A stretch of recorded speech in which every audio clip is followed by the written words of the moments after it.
ആലപ്പുഴയിൽ കുടുംബ പ്രശ്നത്തെ തുടർന്നുണ്ടായ വാക്ക് തർക്കത്തിനിടെ യുവാവ് കുത്തേറ്റ് മരിച്ചു. തുമ്പോളി മംഗലത്ത് വാടകയ്ക്ക് താമസിക്കുകയായിരുന്ന മംഗലം പുന്നിക്കൽ വീട്ടിൽ 29-കാരനായ മനീഷാണ് മരിച്ചത്. പ്രതി റോബിനെ നോർത്ത് പോലീസ് പിടികൂടി. വൈകിട്ട് 6 മണിയോടെ മംഗലം ജംഗ്ഷന് സമീപത്തുള്ള വീട്ടിലായിരുന്നു സംഭവം.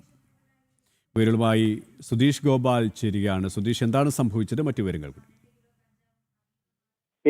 ഇന്ന് വൈകിട്ടാണ് ഇത്തരത്തിലൊരു കൊലപാതകം നടക്കുന്നത്. ഇത് ആലപ്പുഴ നഗരത്തിലുള്ള മംഗലത്തെ വീട്ടിൽ വെച്ചാണ് ഇത്തരത്തിൽ മനീഷിനെ റോബിൻ കുത്തി പരിക്കേൽപ്പിച്ചത്. ഇത് റോബിന്റെ ഭാര്യയുമായി മനീഷിന് അടുപ്പമുണ്ട് എന്ന തരത്തിലുള്ള ഒരു സംശയത്തിന്റെ അടിസ്ഥാനത്തിലാണ് കുത്തി പരിക്കേൽപ്പിച്ചത്. ഉടൻ തന്നെ നാട്ടുകാർ, പ്രദേശവാസികൾ ഈ മനീഷിനെ ആശുപത്രിയിൽ എത്തിച്ചെങ്കിലും ജീവൻ രക്ഷിക്കാൻ സാധിച്ചില്ല. ഇപ്പോൾ ആലപ്പുഴ നോർത്ത് പോലീസ് റോബിനെ കസ്റ്റഡിയിൽ എടുത്തിട്ടുണ്ട്.